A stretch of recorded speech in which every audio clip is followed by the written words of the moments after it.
오늘은 가시를 어떻게 처리할 것인가라는 제목을 가지고 우리 하나님 말씀 증거하도록 하겠습니다. 우리가 너무나 잘 알고 있는 사도 바울은 그에게 가시가 있었다 이렇게 말하고 있지 않습니까? 얼마나 그 가시가 그에게 고통스러웠는지 사탄의 사자다 이렇게 표현합니다. 얼마나 힘들고 얼마나 고난스러웠으면 사탄의 사자가 나에게 있다 이렇게 표현했겠습니까? 그에게 찾아왔던 이 가시가 무엇일까? 사람들마다 의견이 굉장히 많이 나누어집니다. 정확하게 성경에서 말한 것은 없으니까요. 칼빈은 아마 영적으로 자신에게 찾아오는 유혹이 아닐까 이렇게 설명하기도 했고, 루터 같은 경우에는 이 사도 바울에게 찾아왔던 핍박이었을 것이다 이렇게 설명하기도 했습니다. 가톨릭에서는 사도 바울이 독신으로 살았기 때문에 남자로서 이 끓어오르는 성욕을 어찌하지 못하는 그것이 바로 그에게 가시였을 것이다 이렇게 말하기도 하죠. 터툴리안 같은 경우에는 그에게 말할 수 없는 고통, 이유 없는 고통이, 이유 없는 두통이 그에게 찾아와서 그 고통으로 말미암아 아마 그것이 그에게 가시로 작용하지 않았나 이렇게 생각하기도 합니다. 혹자는 사도 바울의 그 외모 컴플렉스 때문이다 이렇게 말하기도 해요. 왜냐하면 사도 바울의 그 초상화나 이 동상을 보면 굉장히 못생겼습니다. 그래서 복음을 전하면 저 얼굴로 복음 전해 뭐 이랬던 것 같아요. 그래서 그것 때문에 그것이 아마 자신에게 컴플렉스였을 것이다 이렇게 말하는 학자들도 있습니다. 혹은 간질 때문이었을 것이다. 이 설교하다가 갑자기 푹 쓰러지는 간질이 있다면 얼마나 고통스럽겠습니까? 그래서 간질 때문이었을 것이다 이렇게 말하기도 하고, 그러나 보편적으로는 예수님을 만났던 그 다메섹 도상에서 강렬한 빛으로 예수님을 만났던 이 바울에게는 눈에 눈병이 생겼을 것이다. 그래서 눈에서 고름이나 진물이 흘러나와서 그것으로 인하여서 사도 바울을 무척이나 괴롭혔을 것이다 이렇게 보고 있죠. 어쨌든 중요한 것은 그 무엇이든 간에 그에게 있었던 그 육체의 가시, 그리고 그의 인생의 가시는 굉장히 그를 힘들게 했다는 것입니다.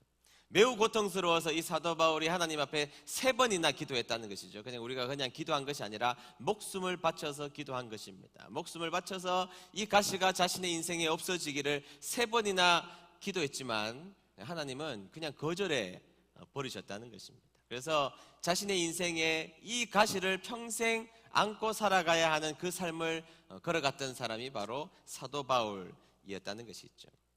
3번이나 거절할 때 하나님은 그 가시가 너에게 은혜다. 참 이해하기 어려운 말이죠. 그 가시가 너에게 은혜다. 참 이해하기 어려운 말을 받아들고 사도 바울은 평생 이 가시를 가지고 인생을 살아갔던 것입니다. 가시가 고통스러운 것은 우리가 부인할 수 없는데, 그 가시를 하나님이 남겨두셨다면 과연 그 가시가 그러면 무조건 나쁜 것인가 이렇게 우리가 생각해 볼 필요는 있지 않겠습니까? 그 가시가 우리에게 고통을 주는 것은 부인할 수 없는 사실이지만, 그 가시를 하나님이 우리에게 남겨두셨다면 그 가시가 우리에게 주는 유익이 있을 것이다. 그렇게 우리가 생각하는 것이 옳지 않겠습니까? 여러분, 영국이 낳은 세계적인 전도자 요한 웨슬리, 감리교 창시자였던 요한 웨슬리라는 분이 계시죠. 이분은 영국을 영적으로 뒤집어 놓은 분이십니다. 그러니까 이분의 등장으로 말미암아 영국이 영적으로 깨어난 그분이 바로 요한 웨슬리라는 분이시죠. 그런데 이 요한 웨슬리에게는 가시가 하나 있었다는 것입니다. 그 가시가 뭐냐면 집에서 같이 살고 있는 사모님이 가시였다는 것입니다. 어떻게 가시였느냐? 이 사모님이 이 요한 웨슬리 목사님을 자꾸 두들겨 팬다는 것입니다. 자꾸 때려요. 그런데 그냥 때리는 것이 아니고 사람들이 보는 앞에서 머리끄댕이를 붙잡고 싸운다는 거예요. 머리끄댕이를 붙잡고 요한 웨슬리 목사님인데 사람들 보는 앞에서 체면이라는 것이 있잖아요. 그런데 머리끄댕이를 사모님이 붙잡고 때로는 땅바닥에 내동댕이 치기도 했다는 것입니다. 아마 덩치가 강호동처럼 생기지 않았을까 생각하게 되는데요. 그러니까 여러분 생각해 보십시오. 얼마나 이 요한 웨슬리 목사님이 힘드셨겠습니까? 사람들이 보는 데서 시쳇말로 갈구고 폭행하고 그렇게 하니까 기가 막힌 것이 있죠. 그래서 이 요한 웨슬리 목사님의 삶 가운데는 이 사모님이 가셨다는 것입니다. 여러분 집에 여러분들을 두들겨 패지 않는 아내가 있음을 감사하시기를 축복합니다. 아멘 안 하신 분은 맞고 계시는 거예요? 분명하게 저에게 이야기해 주시길 바랍니다. 네. 그래서 이제 이 요한 웨슬레 목사님에게는 그것이 너무너무 힘들고 어려웠다는 것이죠. 그런데 이 요한 웨슬레 목사님은 이 사모님의 강한 성격 때문에 온유해지셨다는 겁니다. 사모님의 강한 성격 때문에 그의 삶이 온유해지셨다는 거예요. 안 온유하면 어떻게 해요? 또 맞으니까 온유해질 수밖에 없었겠죠. 그래서 이 사모님은 때문에 이 요한 웨슬레 목사님은 온유해지셨고, 그리고 집에 들어가면 자꾸 부인이 갈구니까 밖으로 나가기 시작했다는 것입니다. 여러분들의 가정의 구성원들 중에서 자꾸 밖으로 나돌아 다니는 가정의 구성원들이 있다면 내가 갈구는 사람이 아닌지 한번 생각해 볼 필요가 있습니다. 그래서 밖으로 자꾸 다녔다고 하는데요. 그래서 밖에 나가서 그냥 나간 게 아니라 복음을 전하기 시작했던 것이죠. 왜냐하면 안방 마님이 너무 무서우니까 집에 들어가면 갈굼 당하니까 밖에 나가서 복음을 전했다는 것입니다. 참 놀라운 것은요, 평생 42,000번 설교를 하셨대요. 하루에 5번씩 설교를 1년 동안 한 번도 빠지지 않고 하는 것을 30년 이상 해야 되는 것이거든요. 그러니까 이게 제가 설교를 해보지만 설교 한 번이 얼마나 힘든데 그것을 42,000번, 믿을 수 없는 42,000번의 설교를 하셨고, 매일 말을 타고 80km 이상을 다니면서 복음을 전하는 위대한 전도자가 되었던 것입니다. 그래서 그 당시에 그 영국을 하나님 앞에 온전하게 헌신하게 만든 사람이 누구냐 이렇게 말하면 많은 역사학자들은 요한 웨슬리다 이렇게 말할 만큼 위대한 설교가, 영국을 각성시킨 위대한 설교가 요한 웨슬리였다는 것입니다. 이 부흥의 요소가 뭐죠? 영국이 어떻게 부흥되었습니까? 네, 요한 웨슬레의 헌신, 요한 웨슬레 목사님의 헌신이 있었다는 것입니다. 그런데 그 이면에는 뭐가 있었습니까? 사모님의 성질머리가 있었다는 것이죠. 사모님의 성질머리 때문에 영국 교회가 부흥했다 이렇게 말해도 과언이 아닐 만큼 요한 웨슬레에게는 가시가 있었지만 그 가시를 비관하거나 비난하거나 낙심하는 데 그치지 않고 자신의 인생을 하나님 앞에 드리는 아주 좋은 도구가 되었던 것입니다. 내 삶에 있는 불만의 요소들, 그리고 내 삶을 고통스럽게 하는 가시들이 우리의 인생 가운데 있죠. 그것이 매우 힘든 것은 부인할 수 없는 사실이라는 겁니다. 여러분, 오늘 우리가 읽었던 성경 말씀에 가만히 보면 가시, 불만의 문제가 등장하고 있습니다. 저는 오늘 불만, 불평, 가시를 좀 섞어서 여러분들에게 그냥 소개를 하려고 하는데요. 오늘 성경 말씀에 좀 읽다 보면 조금 실망스러운 장면들이 오늘 성경 말씀에 등장하고 있는데요. 이 장면은 불만, 가시가 있는 존재의 흐름 정도가 아니라 가시를 자꾸 생산하는 사람들의 이야기들이 오늘 성경 말씀 속에 있기 때문이라는 것입니다. 자, 여러분, 하나님께서 여호수아를 통하여서 땅을 분배하실 때 방법을 하나 주셨습니다. 그 방법은 제비를 뽑아서 땅을 분배하는 방법이죠. 제비를 뽑았다는 것은 먼저는 공평하게 했다는 것입니다. 어떻게 했다고요? 공평하게 했다는 것입니다. 두 번째는 하나님이 주셨다는 거예요. 누가 주셨다고요? 하나님이 주셨다는 거예요. 여호수아가 땅을 분배한 것이 아니라 제비를 뽑아서 주셨기 때문에 하나님이 주셨다는 것이죠. 공평하고 하나님이 줄로 정확하게 재어서 주신 땅이다 이렇게 봐야 한다는 것입니다. 그런데 에브라임 지파와 므낫세 지파, 오늘 성경에서 합쳐서 요셉 지파라고 소개하고 있으니까 저는 요셉 지파라고 오늘 여러분들에게 말씀드리려고 합니다. 자, 이 에브라임 지파와 이 므낫세 지파가 분배받은 땅을 받아들고서는 이것을 가지고 불평을 하기를 시작하는, 불만을 가지고 불평하는 장면을 오늘 우리는 성경 속에서 만나게 되죠. 자, 14절의 말씀을 한번 보도록 하겠습니다. 다 같이 읽습니다. 시작.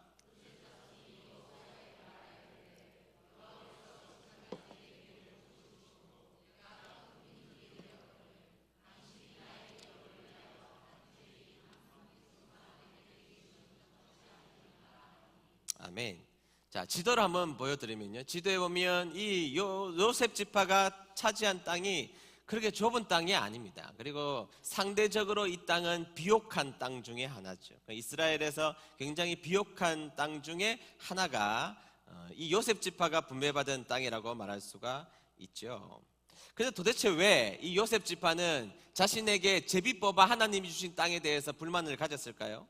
이유가 저는 있으리라고 생각합니다. 이유는 크게는 저는 이 두 가지 이유라고 생각하는데요. 그 이유가 뭐냐면, 여러분, 이스라엘의 지금 현재의 최고의 권력자가 누구죠? 여호수아입니다. 권력자가 누구라고요? 네, 저는 질문할 때에 여러분들이 대답 못할 질문은 물어보지 않아요. 자, 최고의 권력자가 누굽니까? 여호수아입니다. 근데 여러분, 여호수아가 어디 지파에 소속되어 있는지는 알고 계시나요? 네, 잘 모르죠. 그래서 제가 여러분들에게 알려드리려고 하는 것인데요, 민수기 13장 8절 한번 보시죠. 민수기 13장 8절을 다 같이 읽습니다. 시작. 네, 에브라임 지파에서는 눈의 아들 누구요? 호세아. 호세아가 누굽니까? 여호수아. 네, 조금 헷갈리는 것 같아서 확실하게 하기 위해서 민수기 13장 16절을 보시죠. 네, 다 같이 읽습니다. 시작. 땅을 점탐하러 보낸 자들의 이름이라. 모세가 눈의 아들 호세아를 여호수아라 불렀더라. 아멘. 그래서 호세아는 이름이 뭐예요? 여호수아. 호세아와 여호수아 같은 이름이라고 말할 수 있는데, 자, 최고의 권력자가 누구냐? 여호수아였다는 것입니다. 그런데 여러분, 이 여호수아는 어디 지파 사람이에요? 에브라임, 다시 말해서 요셉 지파의 사람이었던 것입니다. 자, 에브라임 지파 사람, 요셉 지파의 사람이 최고의 권력을 잡고 있었던 사람이었던 것입니다. 그러니까 이 요셉 지파 속에서는 그들 가운데 기대감이 하나 있었던 것이죠. 자, 수고하고 고생했지만 최고의 권력자가 우리 지파의 사람이기 때문에 땅을 분배받을 때는 더 좋은 땅, 더 넓은 땅, 더 고귀한 땅, 남들보다 더 더하여 주는 보너스가 자신의 지파에게는 있으리라고 생각했던 것이죠. 여러분, 우리가 대통령을 그 지역에서 많이 뽑는 이유가 뭐예요? 지역 사람들이 몰표를 주잖아요. 이유가 뭡니까?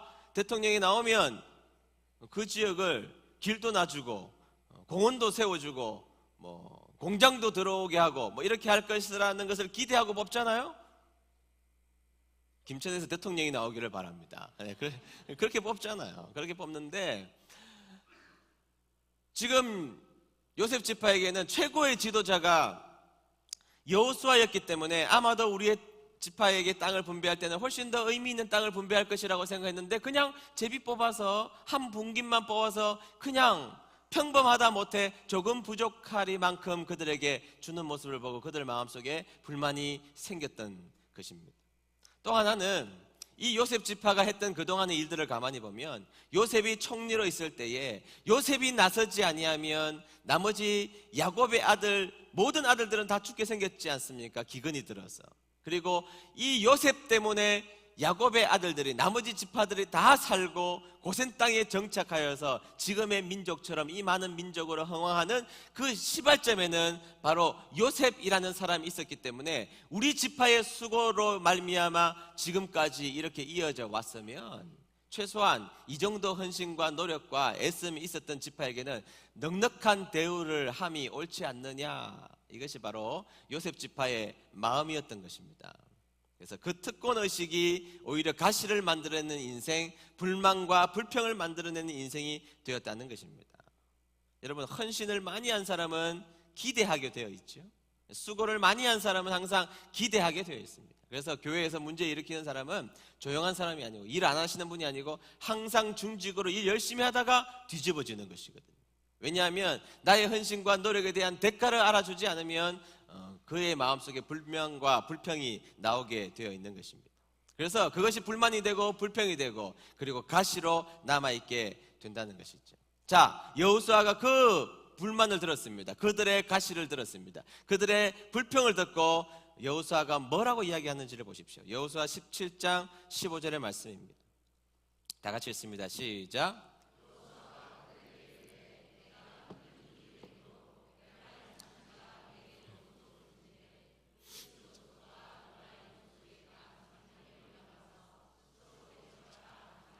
아멘. 자, 뭐라고 이야기하죠? 자, 너희들에게 주어진 땅이 혹시 너희들의 삶 가운데, 너희들에게 지파 가운데 조금 부족한 땅일 수도 있겠다. 그러나 부족하다면 너희들은 나가서 너희들의 땅을 개간하여 개척하는 삶을 살면 되지 않겠느냐라고 개척을 이야기합니다. 너희의 삶을 여기에 머물러 있지 말고 개척하는 인생, 개간하여서 너희의 땅을 넓히는 인생이 되면 되지 않느냐라고 요셉 지파에게 권면을 하는 장면이죠. 그쯤 되면 최고의 지도자가 하나님이 주신 땅에 대해서 이해를 시켰고, 그리고 그것에 대해서 순종하지 못했을지라도 너희들이 나가서 개척하면 되지 않느냐, 용기를 북돋아 주는 이야기를 받았을 때에 순종하며 그렇게 나가야 될 텐데 요셉 지파가 뭐라고 하는지 한번 보시죠. 16절입니다. 16절. 쉬운 성경으로 읽겠습니다. 시작.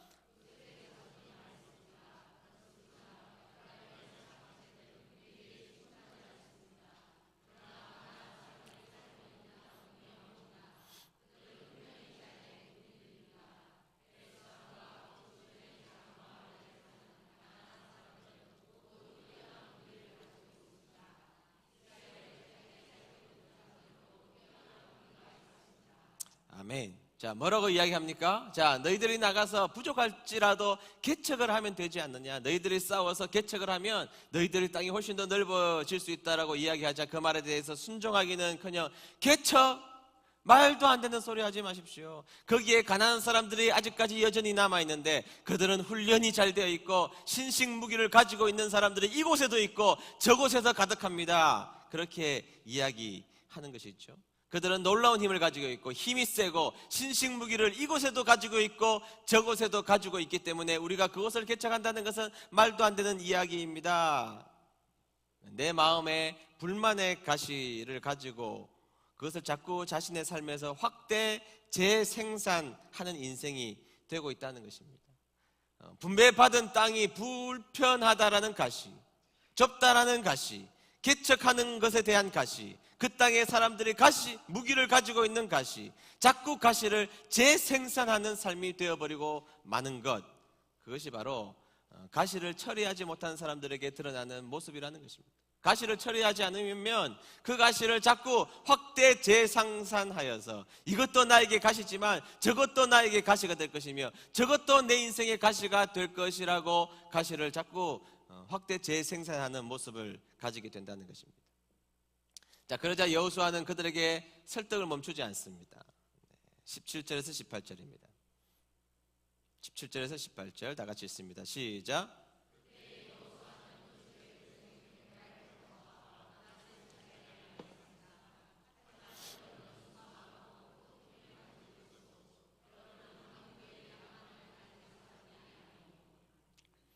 18절 시작.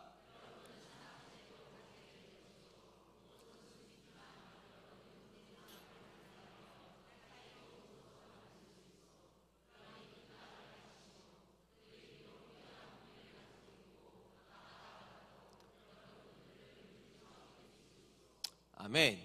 네. 그렇게 불평하고 원망하고 가시를 가지고 불평한 사람들에게 성경은 뭐라고 그러는가 하면 다시 한 번 더 격려해야 된다는 것입니다. 여러분 주위에 여러분들을 힘들게 하는 사람, 그리고 불평을 많이 하는 사람, 원망하고 이것 때문에 못하고 저것 때문에 못한다는 분이 있다면 여러분 어떻게 해야 됩니까? 한 번 더 격려해야 됩니다. 어떻게 해야 된다고요? 한 번 더 격려해야 됩니다. 지금 여호수아가 다시 격려하고 있지 않습니까? 너희들은 힘이 있고 너희들은 능력이 있기 때문에 너희들이 나가서 개척하기만 시작하면 너희의 땅이 넓어질 수 있을 것이다. 너희들이 물리쳐 이길 수 있을 것이다. 용기를 주는 이야기를 한 번 더 하더라는 것입니다. 당신들에게는 충분한 능력이 있으니, 당신에게는 놀라운 능력들이 있으니 개척하기 시작하면 당신에게는 그 개척이 성공의 길로 걸어가게 될 것이라고 이야기를 하는 것이죠. 더 이상 가시를 찾지 말라는 거예요. 더 이상 불평과 불만을 바라보지 말라는 것입니다. 당신이 나서기만 하면 하나님께서 놀라운 축복으로 당신의 인생에 놀라운 은혜를 베풀어 줄 것이라는 이야기를 하고 있는 것이죠. 근데 여러분, 이것이 개인적인 권면이라면 조금 곤란하지요. 자, 여러분, 개인적인 그냥 권면일까? 자, 이것이 개인적인 권면이라면 힘이 없지 않겠습니까? 개인적으로 격려한다면 그냥 인간적 격려의 힘에 그치겠지만, 지금 여호수아가 지금 이렇게 말하는 이유는 역사적 근거와 말씀적 근거와 하나님의 근거를 잇대어서 지금 요셉 지파에게 말하고 있다는 것을 기억해야 한다는 것입니다. 왜냐하면 창세기로 한번 가보시죠. 창세기. 하나님께서는 야곱을 통해 12아들들에 대한 예언을 하셨죠. 그리고 요셉에 대해서 예언을 하셨는데 요셉에 대해서는 넘치는 예언을 해주고 있습니다. 창세기 49장 22절에서 24절까지 우리 쉬운 성경으로 읽도록 하겠습니다. 시작. 요셉은 열매를 많이 맺는 포도나무와 같고 샘물가에서 자라는 풍성한 포도 덩굴과 같다. 요셉은 담 위에 가지가 무성한 포도나무와 같다. 사람들이 그를 화살로 맹렬히 공격하고 무섭게 활을 쏘아댄다. 그러나 요셉의 활이 더 잘 맞고 요셉의 팔이 더 힘세다. 요셉의 힘은 야곱의 전능하신 하나님에게서 오고 그의 능력은 이스라엘의 바위이신 목자에게서 온다. 아멘. 여러분, 하나님께서 이 요셉 지파에게 약속하시고 축복한 것이 무엇입니까? 먼저는요, 담을 넘는 축복입니다. 줄로 재어준 구역이 있을지라도, 경계가 있을지라도 너의 축복이 얼마나 큰 줄 아느냐? 너의 축복은 정해진 경계를 뛰어넘을 수 있는 축복을 너의 인생 가운데 주마, 하나님 주신 약속인 줄로 믿습니다. 자, 지금 여호수아가 왜 그들에게 지금 너희들이 개척하라고 이야기하고 있느냐 하면 이 요셉에게 주셨던 이 약속의 말씀이 있지 않냐는 거예요. 너희들의 인생이 주어진 삶의 연약함이 있을지라도 내가 너희에게 담을 넘는 축복을 줄 터이니 너희들이 나가서 도전하면 담을 넘어서 놀라운 축복을 줄 것이라는 이 약속의 말씀을 상기시킨 여호수아는 그들에게 이 말을 하고 있는 것입니다. 너희들의 땅이 혹 부족할지라도 너희들이 개척을 시작하면 하나님이 너희 지파에게 주신 이 약속의 말씀, 담을 넘는 그 약속의 말씀이 너희들 것이 될 것이기에 그렇게 하라고 도전하는 말씀이라는 것이죠. 또 하나는 요셉에게는 사람들이 활을 쏘고 맹렬하게 공격해 올지라도 요셉의 활이 더 잘 맞고 요셉의 팔의 힘이 더 세다는 것입니다. 여러분, 하나님이 그들에게 주신 약속이 뭐예요? 지금 가나안 땅에 들어가서 더 개척하려고 보니 그들은 신무기를 가지고 있고 그는 놀라운 힘을 가지고 있다고요? 아니요. 그것보다, 그 사실보다 훨씬 더 위대한 하나님의 약속이 있잖아요. 그 약속이 뭡니까? 요셉 지파가 활을 쏘면 더 잘 맞는 축복, 요셉의 팔은 더 힘이 센 축복을 하나님이 약속해 주셨는 줄로 믿습니다. 그래서 여호수아가 이야기한 것입니다. 너희의 땅이 비록 작고 연약할지라도 너희들이 해야 될 일이 하나 있다면 너희들은 담을 넘는 축복이 있고 경계를 넘어서는 축복이 있고 너희들이 쏘는 활은 더 잘 맞을 거야. 너희들의 힘은 더 셀 거야. 그러니까 나가서 저 숲을 향해서 나가면 하나님이 너희의 인생 가운데 은혜를 주실 거야. 이것이 하나님이 그들에게 주신 축복이고 여호수아는 요셉 지파, 자신의 지파에게 그것을 상기시키는 것입니다. 왜 연약해 빠진 인생을 살아? 그게 아니야. 하나님이 주신 약속을 붙잡고 너희들이 전진하는 인생을 살면 너희들의 인생은 담을 넘고 너희들의 쏘는 화살은 더 강하고 너희들의 힘은 더 위대한 힘이 될 거야. 그것입니다. 아무리 가시 같은 존재들이 많을지라도 약속이 있지 않냐는 거예요. 약속이. 아무리 고달프고 힘들지라도 하나님의 약속이 있다면 그 약속을 붙들고 가는 사람들이 신앙인 아니냐는 거예요. 여러분, 우리의 인생 가운데 연약함이 있을지라도 장애물이 있을지라도 내가 믿는 하나님이 더 강한 줄로 믿습니다. 인생에 연약함이 있을지라도 나를 붙들고 계신 하나님이 훨씬 더 능력 있는 하나님인 줄로 믿습니다. 그런데 이 요셉 지파는 자신에게 그냥 작게 주어진 그 가시, 그 불만의 가시, 그 불평의 가시에만 그의 인생을 집중하고 묵상하다가 또 다른 가시를 찾고 그 가시 때문에 입술로 또 불평하는 죄를 짓고 또 원망하고 안 된다고 비관적이고 불평하는 이야기만 하다가 결국에는 하나님이 그 지파에게 주신 놀라운 축복을 망각하는 인생이 되어버리고 만다는 거예요. 그리고 이 일 이후에 사실은 요셉 지파는 역사에 선한 영향력을 끼치지 못해요. 하나님께서 이렇게 놀라운 축복을 주셨고 여호수아를 통하여서 다시 한 번 더 상기시키며 도전해 주셨음에도 불구하고 여전히 내 인생에 있는 가시 때문에 가시만 묵상하다가 또 다른 가시를 낳고 또 다른 가시를 낳고 또 다른 불평을 했던 요셉 지파는 과거에는 위대한 지파였을지 몰라도 그 이후로는 하나님 앞에 선한 영향력을 끼치지 못하고 역사 가운데 사라져 버리는 그런 지파가 되어버리고 말았다는 것입니다. 저는 혹시 우리의 인생을 살아가는 태도가 요셉 지파와 같은 모습이 있지 않냐는 겁니다. 여러분, 인생을 살다 보면 가시가 있죠. 불평해야 될 거리, 불만해야 될 거리, 그런 것들이 있습니다. 저도 있습니다. 저도 그것을 없애기 위하여서 하나님 앞에 간절히 기도해 본 적이 많이 있습니다. 우로도 받고 금식도 해보았습니다.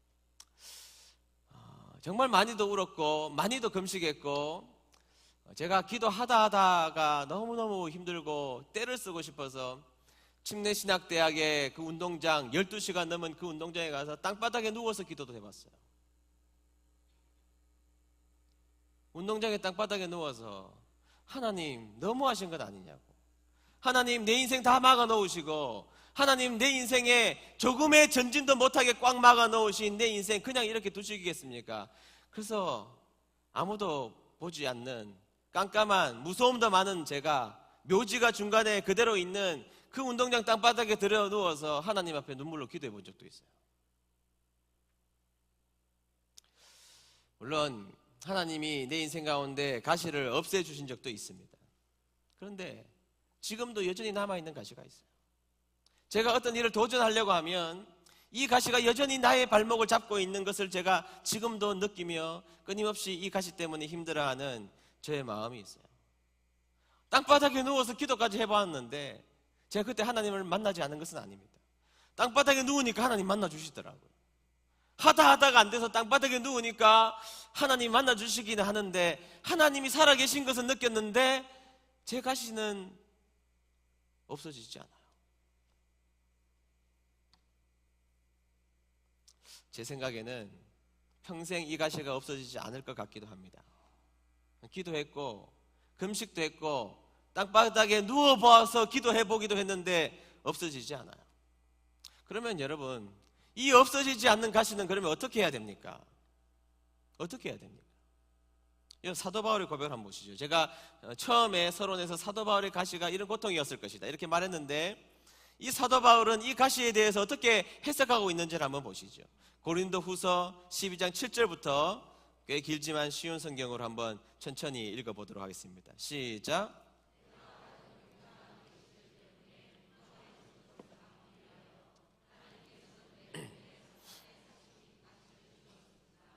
그것은 줄곧 나를 괴롭혀 왔습니다. 나는 이것을 제거해 달라고 주님께 3번이나 간청하였습니다. 9절 시작. 그러나 주님은 나에게 내 은혜가 내게 족하다, 내 능력이 약한 데서 온전해진다고 말씀하셨습니다. 나는 그리스도의 능력이 내 위에 머물러 있도록 하기 위해서 나의 약한 것들을 더욱 기쁘게 자랑합니다. 그러므로 나는 약할 때나 모욕을 받을 때나 궁핍하게 될 때나 핍박을 받을 때나 어려움이 있을 때에 그리스도를 위해 기뻐합니다. 왜냐하면 나는 약할 그때에 강하기 때문입니다. 아멘. 자, 사도 바울은 이 육체의 가시, 자신의 인생에 찾아온 이 가시를 하나님 앞에 없애달라고 그렇게 목숨 바쳐 3번이나 간청하며 기도했지만 없어지지 않았습니다. 그러자 사도 바울은 태도를 바꾸어서 이 가시를 자신의 인생 가운데 새롭게 해석하기로 작정을 하죠. 어떻게 이야기합니까? 그 가시는 하나님이 주신 것으로 내 인생에 받아들이기로 했다는 것입니다. 그 가시가 없어지지 않는다면 그 가시를 더 이상 불평의 요소로 삼지 않고 하나님이 내 인생에 주신 것으로 수용하겠다는 것이죠. 믿음의 수용입니다. 하나님이 내 인생에 주신 믿음의 수용이죠. 두 번째는 그 가시는 하나님의 능력이 내 인생에 머물게 하는 도구라는 것입니다. 가시는 어렵지만 가만히 묵상하다 보니까 이 가시는 연약한 것이 아니라 더 큰 하나님의 능력의 모습, 더 큰 하나님의 은혜의 모습이라고 사도 바울은 고백하고 있다는 것이죠. 이 가시를 더 큰 하나님의 은혜로 해석하고 있다는 것입니다. 또 하나, 그 가시로 인해 내가 약해진 줄 알았는데 가만히 보았더니 더 강해지더라는 것이죠. 이 가시를 능력으로 해석하기로 마음먹었다는 것입니다. 신앙적으로 수용하고 이것은 더 큰 하나님의 은혜고, 그리고 이 약한 것은, 이 가시로 인하여서 약해진 것은 오히려 하나님의 능력으로 수용하기로 마음을 먹었다는 것이죠. 여러분, 저는 우리 은혜드림교회 식구들 가운데 여러분들의 삶에서 지금도 작용하고 있는 그 가시가 결코 좋다고 말하고 싶은 마음은 추호도 없습니다. 그래서 먼저 여러분들이 해야 될 일이 있다면 여러분들에게 있는 그 가시를 우리 하나님이 없애주시기를 기원하는 마음으로 기도하는 여러분 되시기를 축복합니다.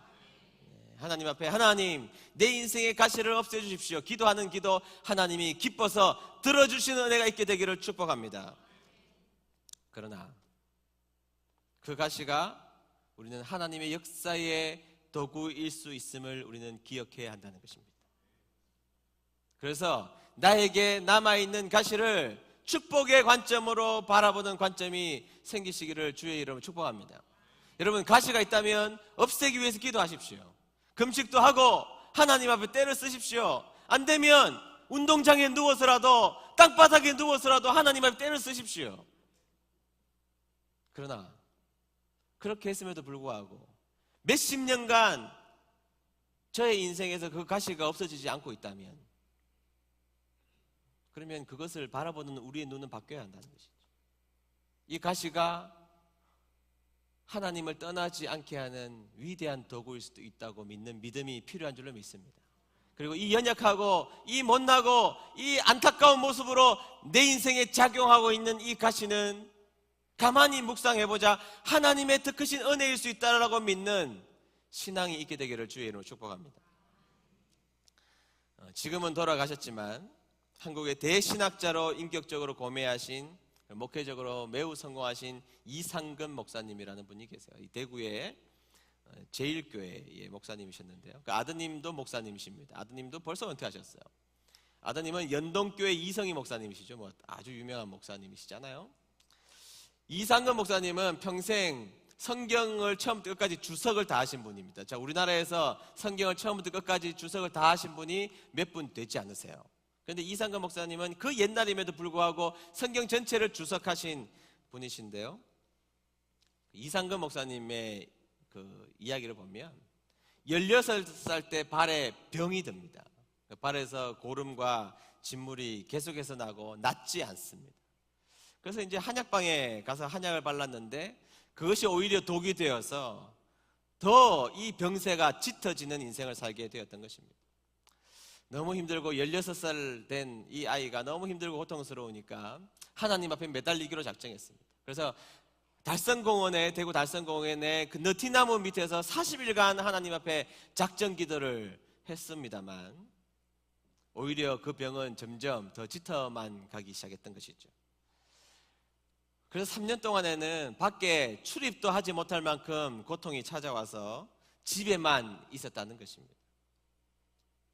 발에서 고름과 진물이 항상 나와서 평생을 항상 양말을 2개나 껴 신고 다녀야만 했던 것이죠. 겨울에도 양말을 2개지만 여름에도 양말을 2개를 신지 아니하면 그 고름과 진물이 신발을 밖으로 삐져나와서 도무지 그렇게 다닐 수 없어서 양말 2겹을 평생을 신고 다녔다는 것입니다. 결혼을 하여서 아기를 낳았는데 그 아이들 얼마나 사랑스러워요. 그러나 이 병균이 무슨 병인지도 잘 모르니까 이 병을 옮길까봐 이 아이를 한 번도 가까이 하지 못했다는 것입니다. 얼마나 외롭습니까? 고통스럽고 외로움을 준 그 병입니다. 목사님은 이 고통스러움 때문에 평생 좋은 곳에 단 한 곳도 다녀보지 못하고 그냥 살고 있는 집 근처에만 계셨다는 것입니다. 그리고 고통스럽고 잠을 이루지 못하여서 항상 새벽 3시 근처만 되면 이 고통스러운 발병 때문에 잠에서 깨어나야만 했다는 것입니다. 새벽이면 새벽 3시쯤 일어나시면 그때부터 일어나 목사님은 책상에 앉기 시작했던 것이죠. 그래서 말씀을 묵상하고 말씀을 연구하고 기도하는 데 많은 시간을 보냈고, 그래서 이 목사님은 그때부터 시작했던 그 발병 때문에 우리나라에서 몇 분 쓰지도 못했던 성경 주석을 완전하게 다 완성을 시키셨던 위대한 목사님이 되셨던 것입니다. 그런데 이 목사님이 은퇴한 이후에 이제 의술도 굉장히 많이 발달했고, 은퇴한 이후에 이 목사님을 잘 아는 한 의사가, 목사님, 제가 목사님 발을 한 번만 검진해 보면 안 되겠습니까? 이보게, 내가 옛날에 병원도 다니고 왜 안 해봤겠나. 그러나 지난 60년간 이 발에 병이 낫지 않는데 그 괜한 수고하지 말라고. 아니 목사님, 제가 한 번만 검진을 좀 해보면 안 될까요? 그래서 목사님 발을 이제 검진을 했는데 1.5cm 머리카락 굵기의 쇠 가시가 거기에서 나온 거예요. 철사가 1.5cm짜리 철사가 목사님 발에서 나온 것입니다. 어릴 때 자신도 모르게 맨발로 다니다가 발에 찔린 철사가 60년간이나 목사님을 괴롭힌 거예요. 60년의 인생을 다 날아가게 해버리고 만 것이죠. 여러분 얼마나 속상한 일입니까? 60년의 인생을 다 망가뜨린 이 철사, 저는 그 철사를 보면 막 욕을 해주고 싶은데 이 철사를 붙잡고 이상근 목사님이 그렇게 말씀하셨다고 해요. 이 철사가 가시가 되어 60년 동안 나를 찔렀지만 이 가시는 결국 나를 성서학자로 만든 은혜의 도구였다. 그러기에 이 가시는 나에게 베푸신 하나님의 놀라운 은혜였다. 저는 이 철사를 가지고 60년간 얼마나 괴로워요. 밖에 나가지도 못하고 세계적인 부흥사가 될 수 있는 분이 그러지도 못하고 그래서 얼마나 원망스럽습니까? 그러나 이것이 나를 망쳤다고 말하는 것이 아니라 이 철사로 인해 내 삶은 더 복된 인생이 되었다고 말씀하셨던 거예요. 신앙인은 가시를 해석하는 눈이 달라야 합니다. 여러분 우리의 삶에서 가시가 없으면 좋지요. 그러나 여기 계신 모든 성도님들은 누구나 다 남들에게 말할 수 없는 한 가지쯤의 가시를 가지고 산다는 것입니다. 네, 기도하십시오. 기도하셔서 하나님이 그 가시를 없애주시기를 주의 이름으로 축복합니다. 그러나 그 가시가 10년, 20년 기도했지만 내 인생이 없어지지 않는다면 우리는 이제 우리의 패러다임을 바꿔야 됩니다. 우리는 그 가시를 바라보면서 이제 이 가시는 나를 무너뜨리는 것이 아니라 믿음으로 살게 하시는 하나님의 도구이고 내 속에 능력을 나타내시기 위한 하나님의 도구이고 다른 사람들을 더 잘 이해하기 위한 하나님의 도구이고 그리고 나에게 가시가 있지만 나에게 더 큰 은혜가 있음을 고백하는 여러분 되시기를 주의 이름으로 축복합니다. 나에게 가시가 아무리 커 보일지라도 나에게 이미 베푸신 하나님의 은혜가 더 크다고 고백하면 하나님이 그 고백을 기쁘게 여기실 줄로 믿습니다. 저는 오늘 여러분들과 함께 찬양을 부르는 대신 함께 찬양을 하나 들었으면 좋겠습니다. 이 희상이라는 고등학교 학생이 부른 찬양인데 제가 이 설교를 준비를 오래전에 했지만 딱 이번 주간에 우연찮게 제가 이 찬양을 듣고 얼마나 마음속으로 은혜가 되고 저의 묵상 가시를 생각하며 눈물도 흘렸지만 그 눈물은 하나님 앞에 감사의 눈물이게 만들었던 아름다운 찬양입니다. 오늘 말씀을 생각하면서 이 찬양을 한번 들어보았으면 좋겠습니다. 들어보시죠.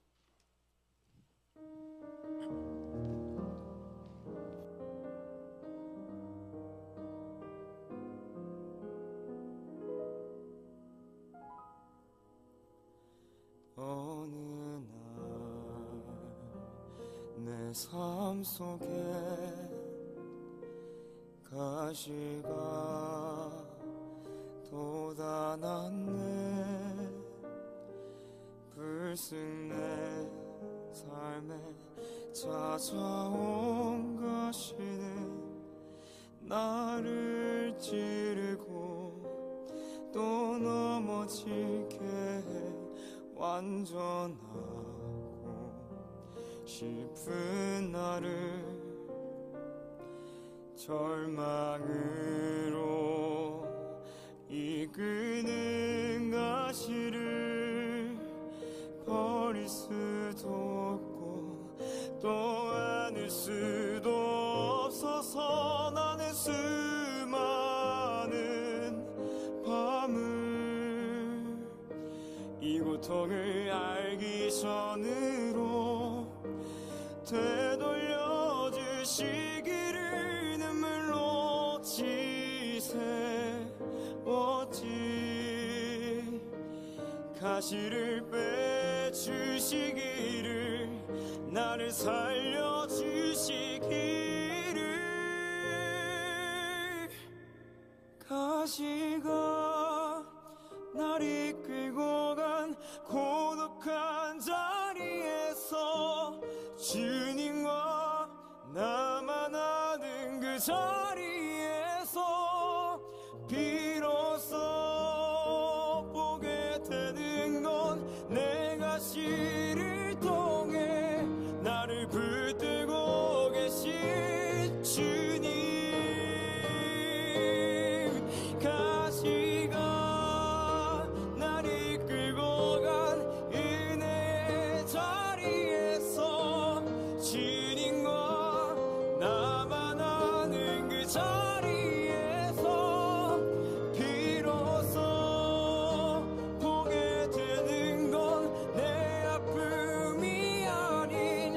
자기 생명을 주신 사랑 비로소 보게 되는 건 내 아픔이 아닌 자기 생명을 주신 사랑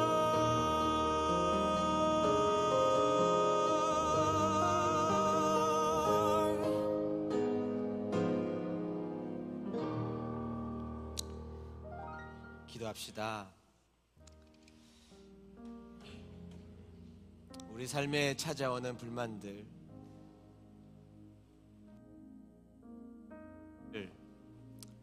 원래 나는 그런 사람이 아니었는데 자꾸만 시간이 갈수록 비관적인 모습이 점점 나를 가로막는 삶이지 않습니까? 때로는 부족한 것에 너무 집중하다가 진짜 귀하고 복된 삶을 혹시 잊어버리고 그래서 잃어버리는 혹시 삶이 아닌가요? 네, 물론 가시가 아프죠. 어느 날 내 삶에 돋아난 그 가시가 정말 힘든 것은 때로는 견딜만 하다가 때로는 그 가시가 나를 일어서지도 못하게 한다는 것입니다. 수없이 빼달라고 기도했지만 울면서 금식하면서 땅바닥에 누워서 기도했지만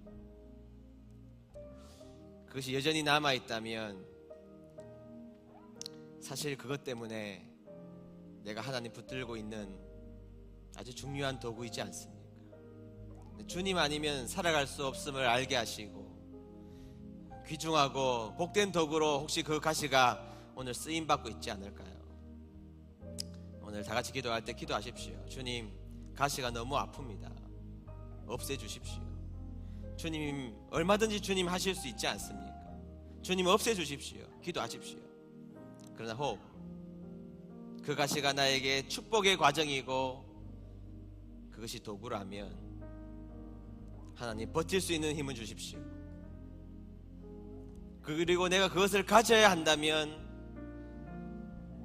고통의 나의 신음보다 나를 위해서 찢기시고 가시관을 친히 쓰신 예수님을 바라보는 우리들 되게 도와주십시오. 우리 다 같이 합심하여서 1분간 다 같이 합심하여서 기도하도록 하겠습니다. 기도합시다. 하나님 아버지 감사합니다.